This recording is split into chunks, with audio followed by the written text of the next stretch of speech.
Iowa Republicans are apparently avoiding Donald Trump's phone calls. Oh, this is funny. So I guess it's not call me, maybe. It's I will not answer the phone if you try to call me. So wait, are Iowa Republicans basically millennials? Pretty much what I do. All right, no, anyway. Former president, who has officially announced his campaign to seek the Republican nomination for 2024, is looking to drum up some support in the early primary state of Iowa. And again, it makes sense. He's running for president, et cetera, et cetera. Now, he's not having that much luck, though. In fact, it's not going well. It's going very poorly. Sad, baby. Bloomberg's Jennifer Jacobs reported that both Senator Chuck Grassley and Iowa Governor Kim Reynolds, quote, didn't answer phone calls from Trump recently. Other Iowa Republicans have also declined to speak to Trump or even throw their weight behind Trump going into 2024. Other Republicans, I can imagine, who were reached by phone immediately answered, new phone, who dis? No, I'm kidding, of course. But look, what's important to know is that the Republican establishment has gone a little cold when it comes to Donald Trump. And of course, there's a reason for that. Now, Matt Whitaker, previously the acting attorney general under Trump, reportedly told people that he would consider other potential Republican nominees for 2024, including Florida Governor Ron DeSantis. Iowa conservative talk show host Steve Deese also referred to DeSantis as a, quote, more likable version of Trump, claiming some Republicans have turned on Trump for supporting COVID lockdown measures early in the pandemic. Yes, that's right. That was back when, of course, Donald Trump thought that would be the best way to save the stock market.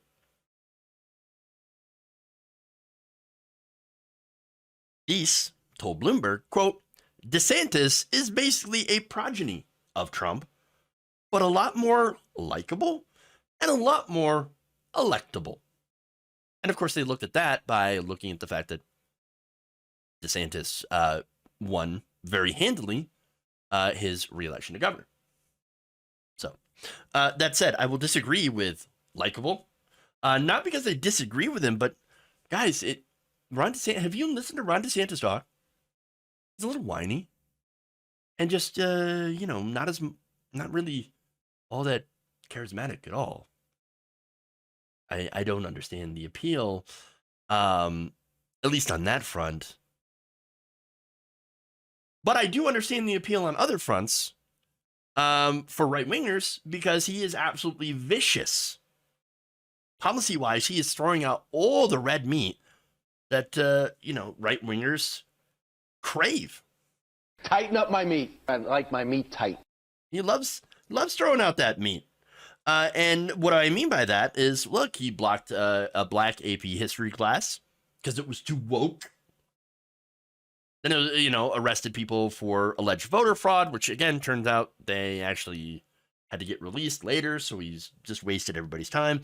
Went to war with Disney. And, by the way, it's not over for good reasons, right? Because I wouldn't have a problem with taxing Disney more or challenging them over their terrible labor practices and low wages, et cetera, et cetera. No, he just goes after Disney for being like too woke or something. It's ridiculous. And not only that, but he has also shipped migrants to blue states in what may have been illegal. And not only that, but talking about illegal, he'd also recently fired attorney in Florida illegally, and yet the judge does not have the power to be able to reinstate this person to that position. And so, yes, he is giving the base what they want. That said, don't count Donald Trump out. Oh, no. In fact, Trump, facing a growing list of potential opponents in 2024, is actually doing really well in the polls. According to a recent Harvard Caps Pairs poll of Republican voters, he led DeSantis and other top Republicans like former Vice President Mike Pence. Or, Mike Pounds. I don't understand why Mike Pence thinks that he would even be considered by the Republicans at this point. No way. There's no way. But look, Donald Trump, by the way, in that same poll, is not just leading. He's absolutely crushing the field. 48% of Republican respondents called Trump their first choice leader GOP nominee, finishing with more than the combined individual preferences for the second place runner-up. That would be Ron DeSantis with a total of 28%.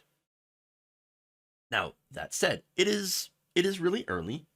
It can and probably will change as the field continues to shape up, and as time, towards the primary gets a little bit more closer, it will tighten.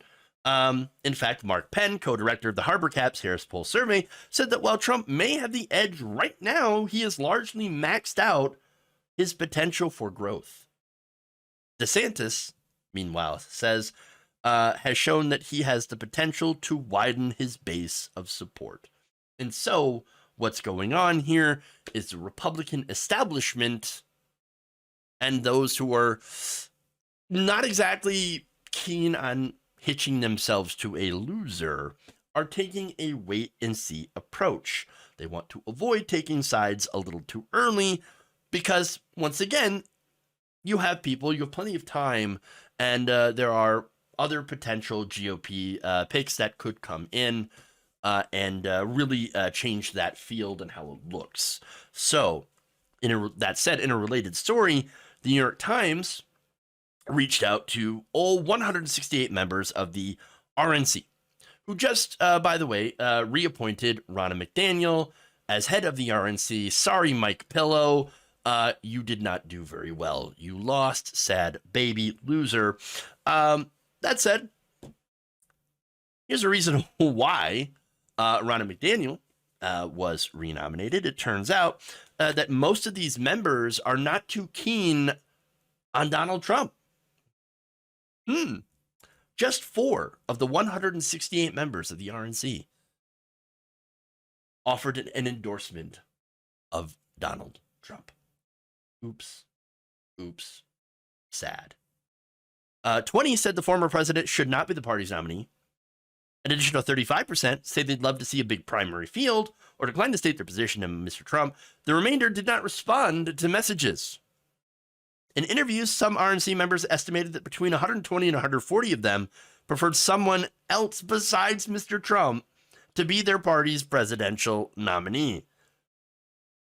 One went on the record, this is Kentucky National Committee member Mac Brown, said, quote, "This isn't 2016. People have moved on." Ouch. Arkansas member Jonathan Barnett said this, quote, "I've been a supporter of Donald Trump in the past. I just think that we need choices this time. Gotta look at all of our options." So what they're saying really is that loser Donald Trump, loser.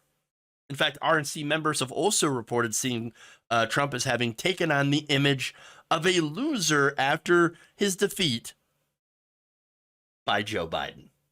Or I should say, at the hands of Joe Biden.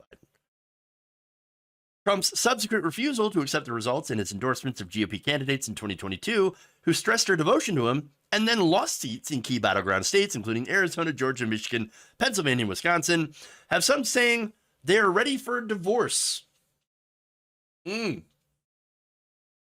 Again, sad, loser. And yet, even after all of that, Donald Trump, entitled baby, is calling them up, saying, "Are you going to support me? Are you going to support me? You got to support me bigly. Let me tell you, I know how to win. I win. I'm winning at everything. You're gonna win so much. You're gonna get tired of winning." Well, I mean, if what happened in the midterms and in the 2020 election is considered to be winning, then yeah, the Republican Party is really, really tired of that. No, they see him as what he is. and this is talking about, once again, not the voters, but the party establishment.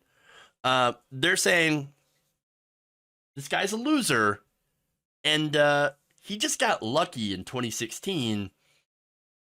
We're not going to try that again. We're going to go with someone else.